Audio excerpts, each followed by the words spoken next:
Olá, boa tarde! Nessa live de hoje nós vamos falar sobre o quê? Nós vamos falar sobre aquilo que te impede de quebrar os bloqueios mentais instantaneamente do seu cliente para que ele possa avançar nos processos terapêuticos. Seja muito bem-vindo ao Provocando Movimento, onde eu ensino como você, profissional da área terapêutica, pode movimentar a alma do seu cliente instantaneamente para que ele possa avançar nos processos terapêuticos e o que você ainda pode conseguir de benefício com a quebra dos bloqueios mentais usando o método NTM. Eu sou Sandra Morami, eu sou especialista na arte de contar histórias, consteladora familiar e criadora do método NTM. Na semana passada, gente, nós iniciamos a primeira fase de um grande evento Movimentando Almas. Na semana passada, nós iniciamos com uma série de 5 lives falando sobre os principais hormônios e neurotransmissores que podemos produzir com o método NTN. Nessa semana estamos na segunda fase, onde todos os dias às 16 horas eu vou trazer um conteúdo falando de um obstáculo e no dia seguinte de um benefício, assim eu vou intercalando para você quebrar os bloqueios mentais instantaneamente do seu cliente. Vamos começar a nossa live então, falando sobre o que eu considero o maior impedimento para você movimentar a alma e quebrar os bloqueios mentais do seu cliente, que são as intenções. As intenções que estão ligadas diretamente, conectadas diretamente às interpretações que você faz das histórias. E começamos com uma boa frase, né? De boa intenção o inferno tá? Pois é, exatamente. O que é essa intenção? O que eu quero dizer com essa intenção? Eu quero dizer que é quando tem um intento, um pensamento, um objetivo, um propósito. Então, narrar uma história, um conto com um objetivo, um desejo de um resultado com aquele conto. Primeiro que o conto não tem intenção de absolutamente nada. Apesar deles já nos oferecerem caminhos e soluções muito criativos para os nossos problemas e nos ajudar a resolver os nossos conflitos internos, ele não tem nenhuma intenção. Ele não quer dizer nada. Isso que eu digo, quando ele não tem nenhuma intenção, que eu quero dizer é que o conto não quer dizer nada, mas ele diz. Ele diz, então muitas vezes a gente escuta uma história e diz, esse conto quer dizer sobre isso. Não, ele não quer dizer nada. Essa é a sua visão, a sua interpretação daquele conto.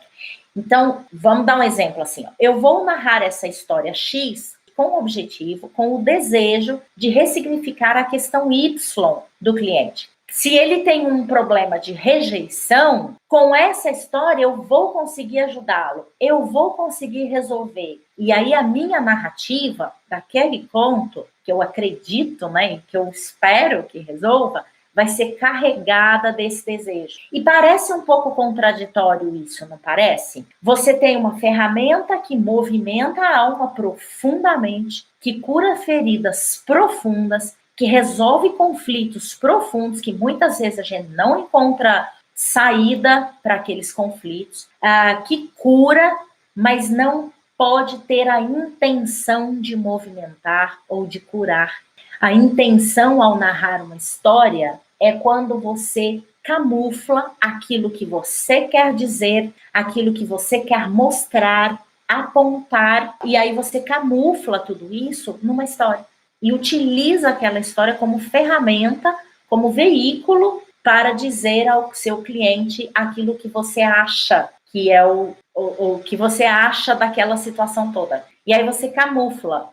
E as histórias, gente, o conto que você acha que vai ajudá-lo, por exemplo, nessa questão de rejeição, pode ser apenas a sua interpretação daquele conto. Um conto não é uma ideia fixa, uma versão, apenas uma visão do que você acha. Ele não é uma verdade absoluta, ou seja, esse conto X aqui trata de questões Y, Z, H. Quando a gente limita a história a esse ponto, você acredita, aí você começa a trabalhar com as histórias com um receituário, com um livro de receitas, né? Um receituário. Então, para este problema renal, eu vou usar esse ponto específico. Quando você coloca na história, na sua narrativa, a intenção, você contamina a narrativa. Você contamina a narrativa com as suas ideias, você contamina a narrativa com as suas crenças, você contamina a narrativa com as suas verdades. E as suas ideias, as suas verdades, as suas crenças, elas servem apenas para quem? Para você mesmo, para o seu contexto. Porque elas foram construídas com base no seu contexto, na sua experiência. Então, quando você utiliza da história para camuflar aquilo que você acha sobre aquela situação, ou para camuflar aquilo que você quer dizer, ou apontar, ou mostrar, né? Olha, vamos dar uma olhadinha nessa história aqui. Quando você faz isso, você bloqueia o escutador. O escutador não quer mais escutar a história. Ele para de escutar a história. Ele não se vulnerabiliza. Ele não confia. Por quê? Porque ele se sente apontado, ele se sente julgado. E aí ele se fecha. Ele vai se fechar. Não tem outra solução. Ele não se abre para a experiência. Quando você faz isso, carrega a narrativa da sua intenção, é como se você estivesse dizendo que as razões que ele tem para se sentir rejeitado fosse nada. Isso é bobagem. Dá uma olhadinha nessa história aqui, ó, para você ver. Como é que pode te ajudar? E como que você supera, então, essa questão da intenção? Porque isso é uma coisa que eu vejo com muita frequência, muita frequência mesmo. Com as minhas alunas, com as pessoas que vêm conversar comigo, e eu percebo que há uma necessidade, e é natural essa necessidade, eu também passei por isso, eu também vivenciei isso, então eu sei exatamente o que é sentir essa necessidade de, tem uma questão X, então qual história eu narro para essa questão X? Como se tem um problema renal, qual remédio eu tomo para este problema, sabe? Então como você supera isso, para você sair desse lugar e não trabalhar com uma narrativa intencional? Como você percebe que você está caindo nessa narrativa, nessa armadilha? Primeira coisa é, verifique se você não está escolhendo a história pelo tema. Vocês vão querer me matar agora. Vocês vão ficar surtados agora. Como assim, Sandrinha? Não escolher a história pelo tema? Pois é, eu vivo falando isso aqui para vocês. Não escolham a história pelo tema. Para trabalhar com uma narrativa que movimenta a alma, que cura, que quebra os bloqueios mentais do escutador, e esta narrativa terapêutica neural, ela vai atuar lá na memória afetiva e vai verdadeiramente trazer a cura. Então, quando você escolhe história pelo tema, provavelmente, bem provavelmente que você está caindo nessa armadilha. Vou explicar melhor isso. Amanhã eu vou falar um pouco mais sobre isso, então eu vou trazer um pouco de adiantamento aqui. Uma das pessoas que consome meu conteúdo, que vê meus vídeos, essas coisas, ela me perguntou que histórias eu posso narrar, né, para casais em conflitos, casais em situações de conflito. E aí, o que é isso? Vamos trazer histórias que resolvam os conflitos deles. Então já tem uma intenção aí, resolver os conflitos do casal. Olha que interessante, é muito contraditório isso, né? Mas vamos lá, calma aí que você vai entender. Então, primeira coisa perceba, verifique se você está escolhendo a história pelo tema. Se você está escolhendo a história pelo tema, bem provável que você está trazendo, vai narrar a história com a intenção, com o desejo de alguma coisa. Perceba se a sua opinião ou o seu julgamento, o julgamento que você fez ali daquela situação está interferindo ou não na escolha da história. Onde você vai usar aquela história para mostrar algo, para apontar ou para camuflar aquilo que você quer dizer. E perceba se internamente ali você não está com salvador, sabe? Acionado. Vou consertar, vou curar, vou resolver, vou ajudar. Mas, Sandra, eu tenho ali um casal com problema, eu tenho um cliente que está com problema. Como é que eu posso usar, então, a narrativa? Como é que eu posso usar de uma história para realmente oferecer alguma coisa? A primeira coisa é olhar se realmente existe esse desejo. E aí, se existir, é melhor não contar. É melhor se calar. Não camufle as suas ideias numa história. Não camufle a sua visão daquela situação numa história. Agora, você pode usar uma história como uma metáfora. Ou seja, sim, eu tenho uma visão, eu estou vendo alguma coisa, afinal de contas, vocês têm ferramentas que dá para identificar as coisas ali no seu paciente, no seu cliente. Só que existe uma coisa que você quer dizer, você quer mostrar ou você quer apontar. E aí você pode simplesmente usar a história como uma metáfora e dizer a ele o seguinte: olha, engraçado você está falando isso ou você está trazendo isso. Uma vez eu escutei uma história e ela falava tal coisa. Você não vai narrar de forma terapêutica neural, ou seja, conduzir a mente do escutador a produzir uma série de hormônios, a trabalhar a memória afetiva que o está levando àquele conflito. Porém, naquele momento, você pode dar uma luz ao seu cliente utilizando a história como uma metáfora. E aí, o que você faz? Você traz de forma muito objetiva sobre o que a história fala e no final você utiliza aquela história como uma metáfora para aquela situação. É muito mais interessante quando se faz isso. Uma vez eu estava num almoço com meu marido, sentado na mesa, a gente estava conversando e ele estava falando a respeito das...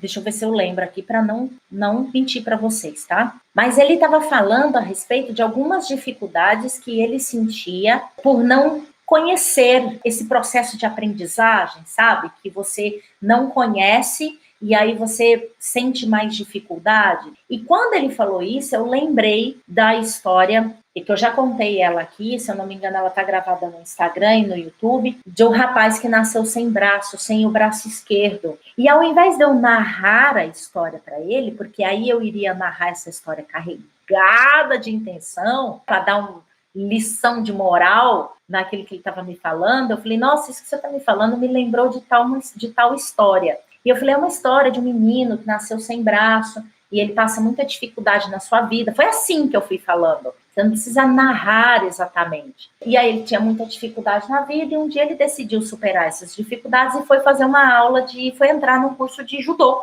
E lá no curso de judô, o mestre ensinou um golpe para ele e falou para ele testar treinar esse golpe, praticar esse golpe durante muito tempo. Só esse golpe. E o rapaz foi ficando incomodado, porque ele via todos os amigos, colegas avançarem, trocarem de faixa, mas ele não. Ele só tinha que treinar esse golpe. Depois de um ano treinando esse golpe, ele vira pro mestre e fala, mestre, eu quero aprender outros golpes, né? E o mestre diz a ele, não, continua treinando este golpe. Enfim, e aí eu fui narrando assim, desse jeito. E no final da história, vocês vão ficar curiosos com a história, né? Certeza, é bom.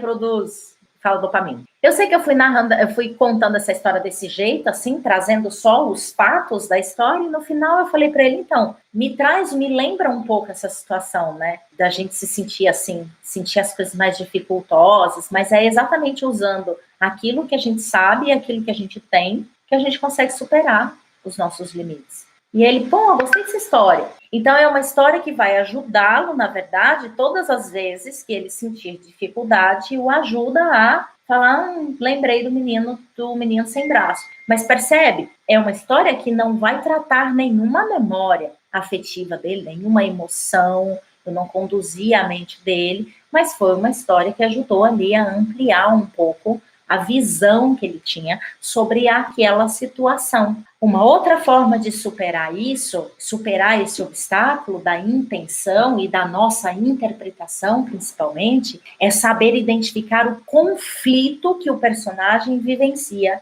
na história. Não é o conflito que você acha que ele vivencia, mas o conflito que de fato ele vivencia. E a história deixa isso muito claro. Não tem interpretações ainda, não. Está lá na história. E você saber identificar o conflito ajuda pra caramba.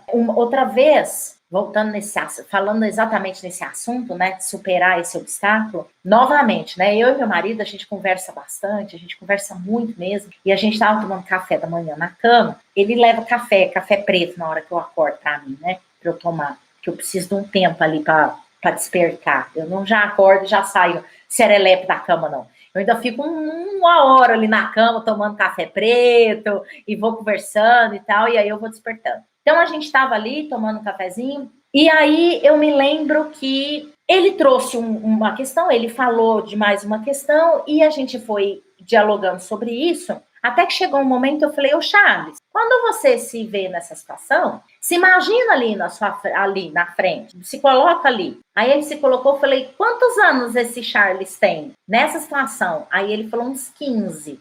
Aí eu falei, o que aconteceu quando você tinha 15 anos? Aí ele me falou o que aconteceu quando ele tinha 15 anos. E aí, quando ele me falou do conflito, me bateu uma necessidade imensa de contar uma história para ele, para ajudá-lo a resolver aquele conflito. Eu falei, nossa, preciso encontrar uma história para contar para ele nesse momento e provocar a alma dele para ele realmente resolver. Juro por Deus, gente, isso realmente aconteceu. Então, ou seja, isso acontece até hoje, mesmo depois de 15 anos, mesmo depois de saber o caminho, mesmo depois, entendeu? Então, a gente precisa estar atento nesse lugarzinho. E aí, me bateu essa necessidade imensa, né? E eu falei, nossa, e eu ainda posso, porque eu ainda sei utilizar esse método, né? Eu utilizei comigo quantos anos, eu utilizei com as pessoas e por quanto tempo, preciso contar uma história para ele nesse momento. Eu falei, opa, Sandrinha, vamos dar um passo para trás? E aí eu me calei, porque eu sabia que se nessa hora eu trouxesse uma história, seria extremamente carregada pela necessidade de ajudá-lo e pela necessidade de consertar aquela situação e ele sair daquele emaranhado. E aí eu virei para mim e falei, isso não é responsabilidade sua. Então eu me calei, eu boto a mão na boca assim quando eu preciso me calar, né? Que é para me lembrar de que não é para falar nada. Aí eu boto a mão na boca. Aí botei a mão na boca, deixei ele falar, ficamos por ali mesmo. E não contei a história. Fiquei quieta, tentando resolver esse desejo aqui em mim. E o que acontece quando você usa uma história com o escutador? Misericórdia. E o escutador, ele levanta os bloqueios mentais. Uma vez eu recebi um comentário no Instagram de uma moça que ela me perguntou o seguinte, ela virou para mim e falou assim, escreveu para mim, tá lá em algum dos vídeos meus. Ô Sandra, e quando a gente conta uma história e a pessoa para de escutar a história e começa a criticar o personagem, o que você faz? Ela escreveu isso lá, ainda tá lá no meu Instagram em algum vídeo. E eu virei para ela, aí eu respondi para ela, eu falei, olha, isso eu não me lembro disso ter acontecido comigo, mas normalmente, se isso aconteceu, dá uma olhadinha para ver se você não tinha uma intenção ao narrar a história para ela. Porque quando narramos uma história carregada de intenção, é exatamente isso que o escutador vai fazer. Ele vai se fechar. Gente, está incomodando vocês vocês estão escutando? Porque tá tocando o despertador aqui do meu marido. Depois a gente conversa. Então vamos lá. Aí quando eu falei isso para ela, né, eu escrevi isso para ela, eu falei, dá uma olhadinha, revisita aí se você não narrou essa história carregada de intenção, porque normalmente é isso. Porque que a gente se sente julgada, a gente se sente criticada, a gente sente que aquilo que a gente está fazendo não é certo. Então, peraí, é meio que dá uma levantada assim da gente, fala, quem é você para falar que eu não tô certa? Quem é você para falar que as minhas razões não são boas o suficiente? Sabe? Então a gente dá, isso é um mecanismo de defesa, né? Isso é normal. E aí, quando eu respondi isso para ela, em seguida ela me respondeu, Sandra do céu, depois que eu li tua mensagem, foi uma terapia aqui em casa, porque eu narrei essa história para minha filha. E eu realmente percebi que eu estava narrando com muita intenção de mostrar para ela que o que ela estava fazendo era errado. Eu falei, olha, ainda mais com filho, velho. Com filho a gente faz muito isso. Então, tá vendo? Aí a gente conversou um pouquinho, a gente foi pro privado conversar um pouquinho, e aí ela viu mesmo, né? Ela me contou um pouco o caso, que eu não vou expor aqui, mas ela deixou muito claro que o fato dela ter visto que a filha estava fazendo algo errado, ela falou, vou contar uma história para mostrar para ela que o que ela está fazendo é errado. E a hora que ela começou a contar a história, a filha dela se fechou e começou a criticar o personagem, a meter o pau no personagem. Então, é exatamente isso que acontece. Então, como superar? Se você não consegue abrir mão do seu desejo de mostrar, de apontar, de dar lição de moral, se cale, porque ele vai se fechar e vai ser pior. E se você consegue superar, aprender a identificar o conflito, que daqui a pouco eu ensino para vocês como identificar o conflito, tá? E aí entra nessa questão da dualidade, né? Dessa coisa que parece um pouco contraditório. Então, como fazer? Se você percebe qual é o conflito que está ali no seu cliente, ou até mesmo com pessoas da sua família, né? Seu filho, pode ser até criança mesmo, de repente você tem um filho que é criança, e você identifica o conflito, como usar a narrativa terapêutica neural para quebrar os bloqueios e realmente trabalhar as memórias ali, já que isso parece um pouco contraditório. Identificar o conflito, e o conflito não é aquilo que você acha, mas aquilo que o personagem vivencia. O conflito que realmente está lá na história. E a história deixa muito claro isso. No meu curso, o terceiro módulo é só sobre isso, porque aí você vai trabalhar o conflito do personagem, você vai a trabalhar na sua narrativa, na condução da sua narrativa, potencializando o conflito do personagem da história, sem intenção de cutucar, apontar ou mostrar que está errado, conduzindo a mente do escutador,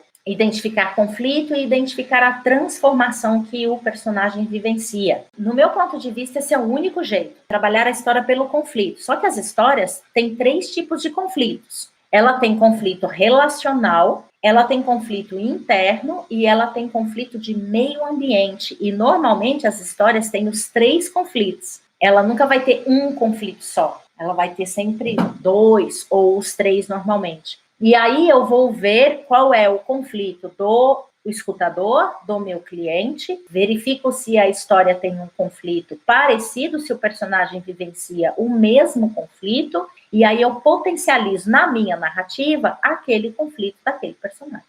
É exatamente aquele conflito que o personagem vivencia, que é o conflito do meu escutador. Sem intenção. A intenção é apenas de narrar a história e estar presente no momento que você está narrando. Enquanto você narra uma história olhando, observando, pensando, será que está funcionando? Será que não está? Será que está tocando? Será que não está? Aí não tem jeito. Aí você continua carregado de intenção no resultado da história. E veja, a maneira como a história chega no outro, nós não temos controle, nem ele mesmo. Nem ele mesmo tem controle, ele não sabe qual é a memória afetiva, ou qual é a emoção que aquele conto, que aquele conflito vai despertar dentro dele. Então, se eu tenho a intenção de resolver aquele conflito interno, ele vai se fechar na hora. E se aquela história não falar com ele daquela forma? Se aquela história falar com ele em outro lugar? Se aquela história despertar, ou a sua narrativa despertar outras memórias, outras emoções, e aí você fica presa em temas de histórias, doida para criar um livro de receita. Fazem muito isso com os contos de fadas. Chapeuzinho Vermelho fala disso. A Cinderela fala disso. A Cinderela é sobre uma menina do arquétipo tal, que fala sobre tal questão, tal conflito, é criada pela madrasta, a madrasta traz a figura um pouco da mãe, mas a mãe é sempre aquela mulher perfeita, que morre cedo, aí começa a fazer a análise dos contos, a interpretação dos contos, e começa a utilizar os contos nesse lugar. Por isso que ele funciona. Por isso que ela só funciona como metáfora, não para movimentar a alma, não para curar. Ela vai servir como metáfora, para trazer sentido para algumas coisas, para você falar, tá, entendi, mas resolver mesmo a questão, resolver e ressignificar as memórias afetivas, não resolve. Não resolve, e eu falo e bato o pé nisso. Você pode vir com qualquer contra-argumentação, eu bato o pé, não resolve. Porque a história, se eu conto uma história para 100 pessoas, serão 100 histórias diferentes, 100 maneiras de interpretar aquela história de forma diferente, porque são 100 mundos diferentes. Então, como eu faço? Se eu sei identificar o conflito, os conflitos, né? Porque ela não vivencia um só. E as histórias, elas são montanha-russas de emoções. Então, se eu consigo identificar os conflitos que a personagem vivencia e eu sei trabalhar na minha narrativa essa montanha-russa de emoções, o que a gente faz? O escutador vivencia essa montanha-russa de emoções, se sente essa montanha-russa de emoções. As emoções vão lá nas memórias afetivas dele e ajuda ele a ressignificar aquilo. Esse lugar a gente não tem controle. É difícil isso, né? Falar disso, né? Assim, saber que a gente tem um certo controle ali só até um determinado ponto, mas é exatamente isso. Domingo a minha aluna virou para mim e falou assim, Sam, como é que faz com a interpretação dos contos? Outro dia eu fiz nada errado com isso, tá, gente? Eu não trabalho assim. Só traz consciência, funciona para algumas coisas, não para o que eu ensino e qual é o objetivo do método NTE. Funciona para um monte de coisa, mas não para aquilo que eu ensino aqui no método NTN, que é realmente curar memórias e ressignificar memórias afetivas. E principalmente problemas físicos, saúde, sintomas, né, físicos e tudo mais. Então, com esse objetivo, a interpretação dos contos não vai resolver, não vai ajudar. Ela vai, na verdade, atrapalhar. Ok? Deu para entender um pouquinho como superar esse obstáculo? Se você não consegue abrir mão da sua intenção, então, ó, zipa a boca de bocudo, como a gente diz para as crianças, né? Zipa a boca de bocudo e não narre, fica quieta. Ou traz os fatos da história e utiliza como metáfora, que é mais ou menos quando a gente interpreta um conto, quando a gente traz uma interpretação do conto de fada, por exemplo. Olha a história da Chapeuzinho, vamos dar uma olhada nessa história. Eu acho ela engraçada, porque a Chapeuzinho saiu de casa e tal, e a mãe fala para ela ir para um lugar, e ela acaba indo para outro lugar, e no meio do caminho ela encontra o lobo. E aí você vai trazendo os fatos, assim, sabe? Sem também a sua interpretação, né?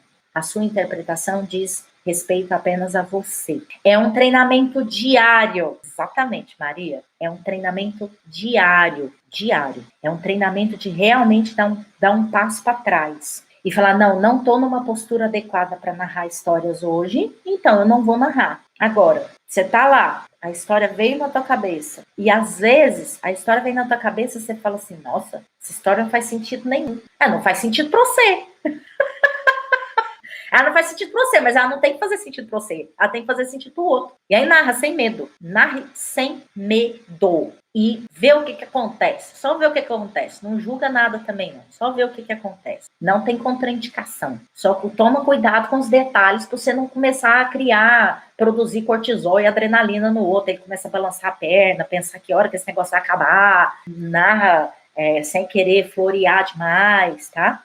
Para você não correr esse risco e realmente a história ali fazer algum sentido porque vai fazer sentido para o escutador. Sempre faz. As histórias sempre faz sentido para a gente quando elas não são narradas tem que deixar de maneira intencional. A Maria colocou que tem que deixar o nosso racional de lado. Com certeza. Pelo menos tentar, né? Porque eu acho engraçado essa história de racional, né, Maria? A gente nunca pensa desgrudada das nossas emoções. A gente não pensa como um robô. Então, essa história de racional e emocional, para mim, eu utilizo isso mais para a gente compreender essas duas coisas, mas essas duas coisas não se separam. Os nossos pensamentos racionais, eles nunca estão desconectados das nossas emoções. Nós somos 100% emoção. Mas dá para a gente entender quando a gente fala, né, o racional. Dá para a gente entender, por mais que a gente saiba que está conectado com a emoção. E aí a gente saber olhar para isso e falar, deixa eu largar isso de mão e segurar um pouco a onda aqui.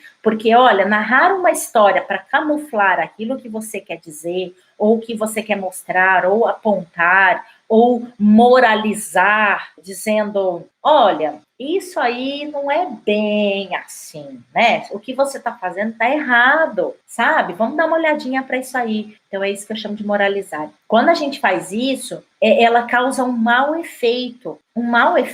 Aí eu acho que é uma contraindicação. Por isso que eu falo, não narre. Não, fica quieto, sabe? É melhor. Até você ir aprendendo e tudo mais. Bom, na semana que vem, vocês vão aprender muito mais sobre isso. E depois da semana que vem, nós vamos ter a quarta fase, né? Que é quando eu vou abrir as inscrições para o curso. E aí você vai conseguir aprofundar mesmo nisso. nesse método da narrativa terapêutica oral, se você desejar. Se você não desejar, tá tudo certo.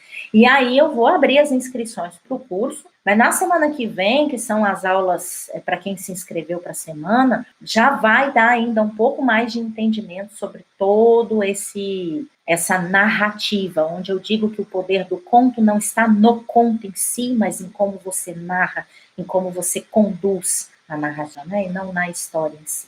Tá bom? Então, se você não se inscreveu, o link está aqui na descrição do vídeo, que assim que eu finalizar aqui, eu vou colocar o link para se inscrever, e na bio do Instagram. Se inscreva, é gratuito, e a gente se vê lá e só vai poder assistir quem se inscrever. Então, gente, lembrando uma coisa, se você se inscreveu e não confirmou o e-mail, dá uma fuçadinha lá na sua caixa de e-mail, na caixa de spam, no lixo, na caixa de promoção, de oferta, um e-mail que assim que você se inscreveu, você recebeu este e-mail para você confirmar a sua inscrição. Dá uma pesquisada lá e confirma seu e-mail, isso é importante, porque eu vou enviar os links por e-mail das aulas, e se você não confirmar, provavelmente ela vai continuar indo para a caixa de promoção, para spam, e não se esqueça de entrar. Meu secretário. Isso é alguma coisa, né? Meu secretário. Aqui do meu lado. E se você não entrou no grupo de WhatsApp, entra, porque se der problema lá na caixa de e-mail, você ainda pode recorrer ao grupo de WhatsApp, que eu também vou enviar por lá, tá bom? Beijo e até amanhã às 16 horas.